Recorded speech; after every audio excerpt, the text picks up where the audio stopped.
Good morning. Hey, I'm on my drive into the office.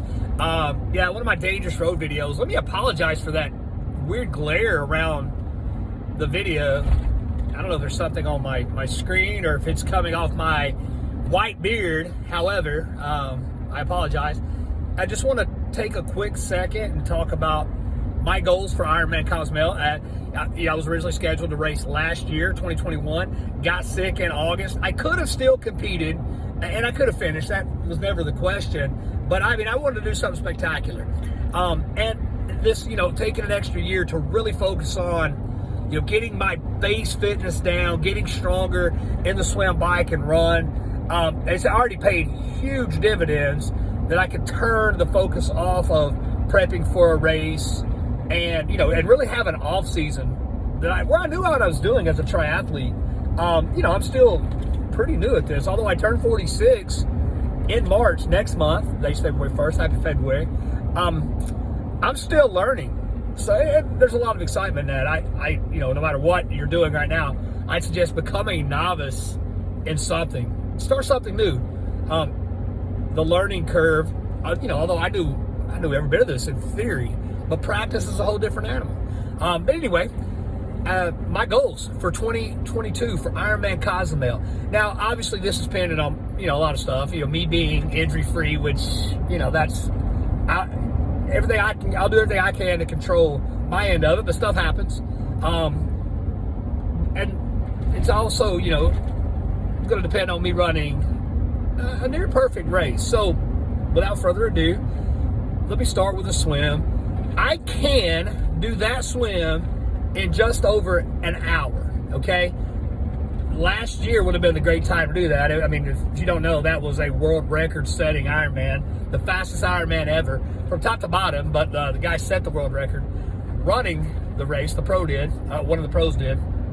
And it was the fastest swim, I believe, in Ironman history. The current was very supportive. Yeah, I don't know if I never followed up to see if if it stood as a record because it was so current supported. That would have been the ideal year for me to really crush the swim. But while I can do that swim I say easily in under an hour 5, I'm giving myself a little grace on it. And my goal is simply to be about an hour 25. Okay. If I hit it faster because of current, great. But I don't want to exert any extra energy on the swim because, it's just, hey, look, if I kill myself, I get a few extra minutes, right? So I don't know if that's worth it because, man, I've got big goals on the bike and run, okay? Transition, I want to be in and out of both transitions, total under 20 minutes. Now, again, aggressive, and I'm going to talk later about how my nutritional strategy will fare with all that, but I want to be changed quick, and I want to be on the bike. I don't care. The last time was about finishing, so a lot of time was about comfort. I took my time. I dried off. I took forever in transition. Put the most comfortable riding kit I had on. Hey, it's 112 miles, right? Which sucks. I remember when that was impossible. Well, I thought it was impossible for me. But now, I can ride that in anything. I need minimal padding. I need minimal, whatever the hell it is, lube. For lack of a better term. But I have zero doubt that I am capable of going well under 5 hours on a 112-mile bike ride. I mean, that's crazy because I was right in the 6-hour range on my first one, which isn't shabby. But I've just gotten so much better on the bike. Now, with that being said, there's an outside shot if the conditions are favorable and I don't have any disaster on the bike, I may be able to go sub 445.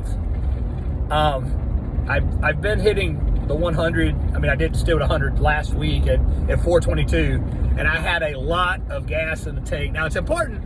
I can't go completely all out nobody can for 100 miles. I'm not Lance Armstrong or George Hincapie. Floyd Landis for that matter, or anybody. I'm still new on the bike. I just started riding, 2019, about March or April of 2019. So I'm still very, very new. However, I've been doing this on my road bike, which is, it's comfortable, but I my tri bike is much faster, and I'm much faster on my bike. But it's not about the bike. But hey, I'm satisfied with what I've been doing on my road bike. I did, like I said, I did 100 miles in 4 hours, 22 minutes. And I still had plenty left in the tank. And also, let me state, you know, as I mentioned in my previous video, I have gone carnivore. So I did that. I hadn't had a source of carbohydrates in over 3 weeks when I had done that. And the only thing I ate, I did have a calorie-free, carbohydrate-free, sugar-free electrolyte drink. But I ate 2 pieces of steak during that ride. I mean, probably each steak was about, like 4 ounces. I had like 8 ounces of steak during that ride. Again, had plenty left in the tank. So I did throw down some salt. I did have some, I did take some salt tablets, but other than that, water. I drink a lot of water, but and again, I want to talk about that and its whole own video. But so now I know what's possible, right? I believe I can go 445 or less on the bike. The big X factor for me this time, and it's been getting a lot, but it's about to get a lot more attention.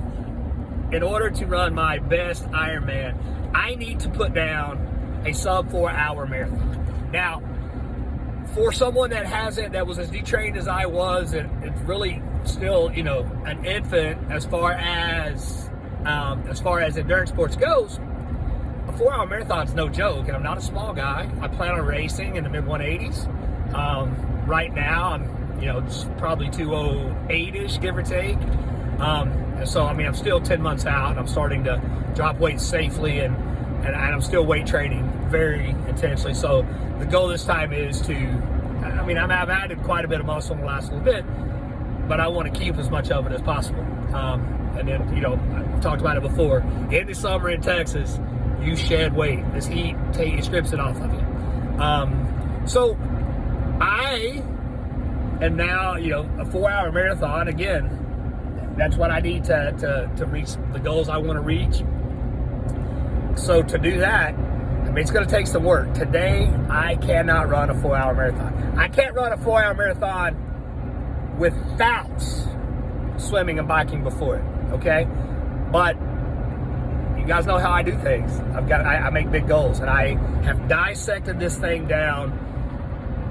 Where I need to be and what I need to do, and I've reviewed it. And I firmly believe that I have the plan in place, but also have the ability to switch my plan if it's not working. But I feel confident that everything I'm doing is going to help me get to a 4 hour marathon. So to recap, 5 hour bike ride, although I think I'm going way faster than 5.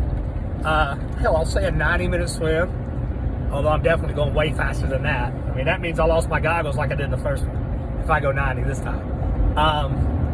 And a 4 hour marathon. Let's say 20 minutes total in transition. That puts me under 11 hours. But I do see a pathway where I can go sub 10 and a half. Again, I'm not racing anybody but me, so we'll see. Anyway, thank you for watching.